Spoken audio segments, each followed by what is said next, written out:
Here comes the money. Here we go. Money talk. Here comes the money. Money, money, money, What's up, guys? Welcome back. I'm your host, Greg, and this is That's What It's All Stout. So this is the last time that you're going to see me kind of in this environment over here with some guitars, just a kind of a very neutral background, and this chair. Not sure how that's going to be incorporated, but we are moving to a new location, so get ready for a whole new background behind me. Something to kind of liven it up. But anyway, today on the show we have Moneytree by Stillwater. Now, I had this beer a while ago, I think last spring it might have been, and I heard about it and I had to go out and get it. It was just so intriguing to me that it was so popular online. So I had to go out. I found it. I went to a few different places. Finally found it. Called a lot of places. And when I had it, I brought it, I think, for a wedding or something like that. So we were in a hotel room. We had it kind of towards after the wedding the next day. But it was lodged in the back of the hotel room fridge, and I think the temperature situation got a little bit funny there because it actually froze this beer. So I tried it. When I had it, it was kind of like half defrosted, half frozen. So I'm looking forward to having just a regular defrosted, if you will, version of this one. So it's only a 4.6 percent ABV, and I think that's kind of why it must have froze. So it's considered to be a Goza style session IPA. So it's really interesting. I remember it kind of being a little bit sour, a little bit funky. So we'll give it a try now. Let's do it. You ain't talking money, then you're talking no matter. Alright, so we're back with the beer. No pour segment today because I am splitting this one. I'm sharing it with the wife. She did like it even in the frozen version. Alright, so just on the nose. Lemony, a little bit of a funk to it. A little bit of like a dank kind of quality. And, what's that? Kind of has a little bit of like an earthy hop to it. Very active head on it, by the way. Color, like a yellowish orange, kind of a little bit ambery. Very light though. Let's give it a taste.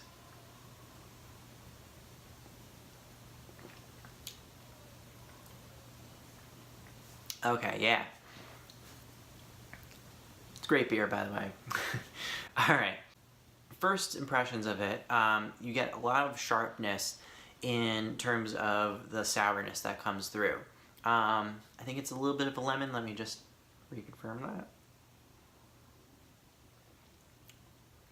Yeah, it's like lemony, peppery, kind of peppercorn type flavor to it. You do get a little bit of the hop on the back end, a little bit of the bite, and you get kind of a crackery finish to it. A little bit bready now as I'm kind of just talking here. It does smell a little bit like I opened up a can of corn, actually. So it does have a very corny kind of flavor, kind of scent to it.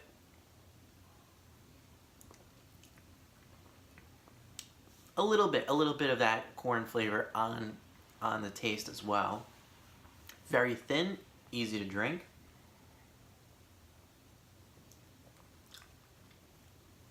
In terms of the Goza properties, you do get a little bit of that salt on the back end. It's kind of like, I would say it's actually kind of like eating like a salty lime chip.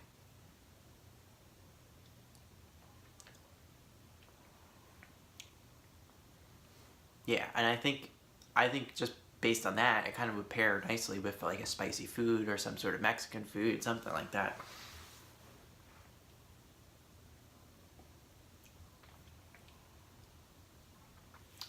But overall, I know my friends really enjoy this beer. They give it great reviews. I'm going to give it a good one too. I'm going to go with a 4.75 on this one.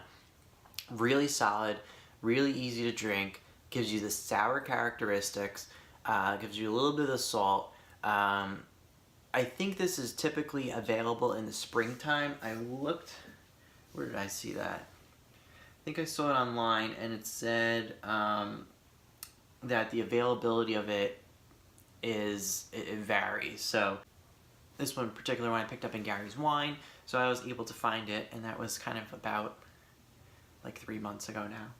Now in terms of Stillwater, some of the things I've had have been really good, and some of them I kind of could do without. Trying to just remember off the top of my head, I think I didn't like the one called Stereo as much. That one, I don't know if I got a bad batch of what was going on with it, but I didn't really like that one. But everything else, pretty much for the most part, has been okay. As I'm drinking it now, it gets a little bit more of the tropical fruits as well. Maybe a little bit mango, and maybe definitely a little bit of grapefruit too to bring out that citrus.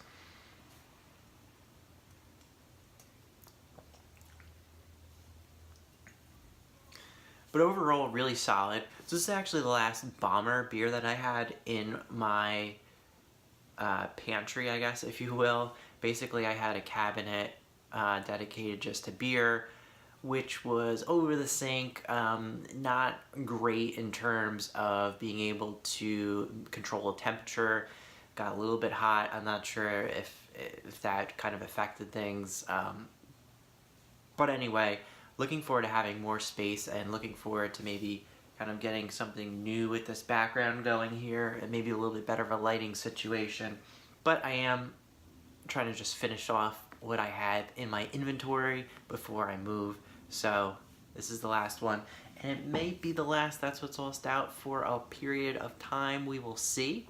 I have one episode I probably have uploaded by this point that you're watching, and I have this episode, and so That's What's All Stout will be back when I kind of get everything situated and back together. So I might be gone for a little while. I have some episodes to be released, and this is probably the last one of the Montclair, New Jersey setup. So from Montclair, New Jersey, for the last time, That's What's All Stout. I'm your host, Greg, and as always, Prost.